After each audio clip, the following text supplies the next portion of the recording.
Bonjour à toutes et à tous, bienvenue sur T-Politique. Alors aujourd'hui, je vais vous parler bien sûr du discours qu'il a eu lieu à 13h d'Emmanuel Macron sous forme d'interview.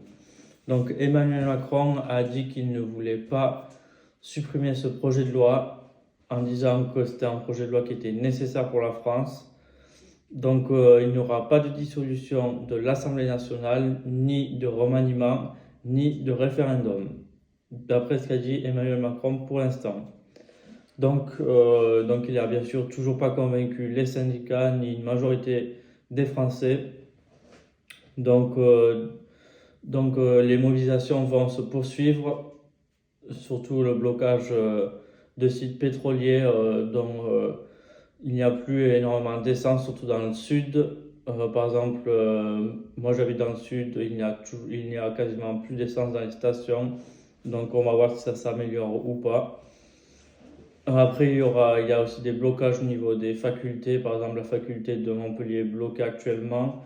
Nous avons des blocages au niveau des lycées aussi. Donc, nous verrons si ça évolue par la suite. Donc, demain, il y a de nouveau une mobilisation, une grosse mobilisation dans toute la France qui est prévue par les syndicats.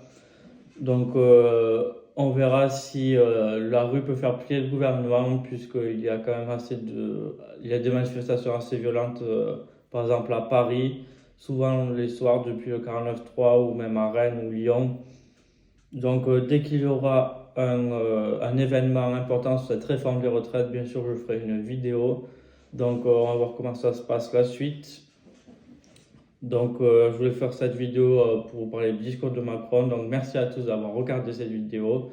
Donc, la prochaine vidéo, ça sera sur Charles de Courson, la personnalité politique de Charles de Courson qui a présenté la motion transpartisane de censure contre le projet de la réforme des retraites du groupe Lyot. Merci à tous.